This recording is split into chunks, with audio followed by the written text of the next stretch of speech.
Sejauh apa yang kulihat ketika orang-orang berusaha memenuhi kebutuhannya, ada saat-saat dimana sepertinya kita butuh ingat lagi kalau dengan siapapun kita berhadapan, mereka juga manusia.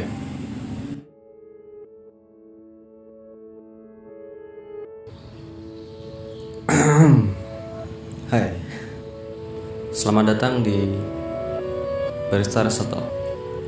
Kali ini aku mau ngomongin soal sesuatu yang dekat sama kerjaan aku. Aku adalah seorang desainer grafis. Kerjaanku tentu aja ya dekat-dekat sama desain.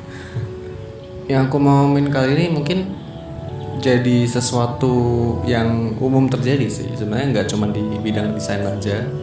Mungkin banyak terjadi juga di profesi apapun. Cuman ya aku mau ngangkat ini dari persepsi aku aja, dari bidang yang aku geluti tentu aja.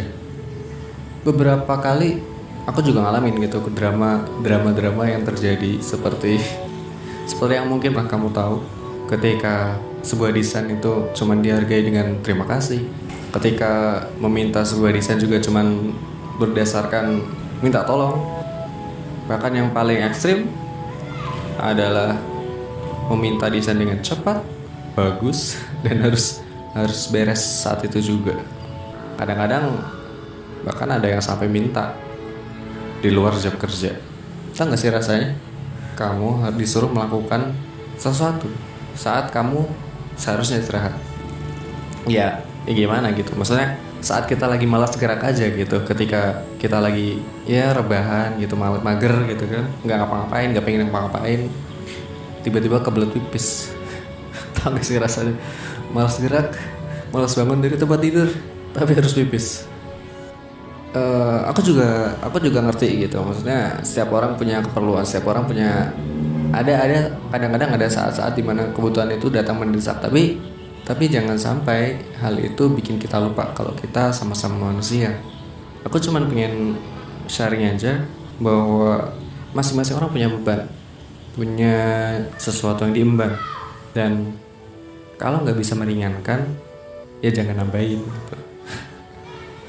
Ya kalau dari segi profesionalisme aku ngerti, aku bisa aja gitu ngerjain itu sesuai profesionalisme. Cuman aku juga berharap kalau keprofesionalismean itu juga setimpal balasannya gitu. Umpan baliknya setimpal juga, profesional juga gitu. Contoh ketika ada pekerjaan yang diminta untuk diselesaikan hari itu juga, yang mana itu tentu mengorbankan waktu pulang kerja, jatuhnya lembur gitu.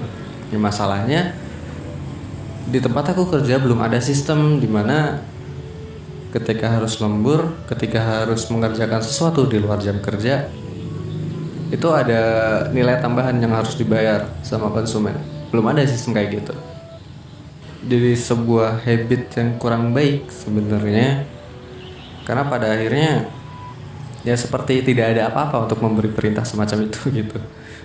Konsumen nggak punya beban untuk meminta hal itu, dan itu jadi sesuatu seperti sesuatu yang diwajarkan gitu. Perasaan wajar kalau meminta sesuatu dengan cepat, selesai hari itu juga, bodo amat gitu. Soalnya bayarannya sama. Oke lah, seperti tadi kalau ditinjau dari sisi profesionalisme, oke aja gitu. Cuman kompensasinya harus sama juga, harus setimpal. Itu kalau profesional kan. Cuman itu tadi belum ada sistem yang membuat profesionalisme itu terbayar dengan semestinya. Gak tau sih kalau di tempat kerja kamu gimana. Tapi kalau ada pengalaman yang sejenis dan mungkin pengen berbagi, tulis aja di komentar ya. Biar aku juga pengen tahu sih sudut pandang kamu gimana soal hal ini. Kalau dibilang apakah bidang ini sebenarnya aku suka, bidang yang aku suka untuk aku kerjakan, ya aku suka ngerjainnya. Cuman aku juga gimana ya, aku berada di posisi dimana aku harus memisahkan antara idealisme sama profesionalisme gitu. ketika aku kerja, ketika desain grafis ini adalah sesuatu yang sifatnya profesi, maka aku harus ngejalaninnya dengan profesionalisme. Jadi ketika ada keluhan klien, permintaan klien yang macam-macam, ya aku jalani profesionalisme selama itu proporsinya di ranah profesi gitu. Tapi ketika aku punya idealisme, ya aku kerjain sebagai proyek pribadi, udah gitu aja sih. Jadi seimbang aja, biar seimbang dan ya tetap waras aja lah jadi manusia. Cuman ya itu tadi, tidak adanya sistem yang membuat klien membayar dengan semestinya ketika mereka meminta layanan yang lebih atau spesial, itu jadi pembiaran, jadi pewajaran gitu. Apa sih bahasanya? Jadi sesuatu yang dianggap wajar gitu sama klien. Akhirnya ya gitu. Kita jadi mungkin gak kita sih. Aku merasa pekerjaanku itu gak dihargai sama sekali. Apa ya? Bukan aku kerjakan sih, kadang-kadang aku sendiri kayak ngerasa, mungkin aku sih perasaan aku sendiri, cuman gimana ya perasaannya, ya kayak gak dihargai aja sebagai manusia. Jadi kayak mesin aja gitu, seolah-olah kita gak boleh capek. Ya aku harap ke depan kita semua jadi lebih baik lah ya. Aku sih nggak banyak, nggak nuntut harus gimana, cuman berharap aja kalaupun nanti ada yang menyimak konten ini, mudah-mudahan kita semakin sadar, semakin ngerti kalau dengan siapapun kita berhadapan, mereka juga manusia. Gitu aja sih. Ya, jangan lupa jadi manusia.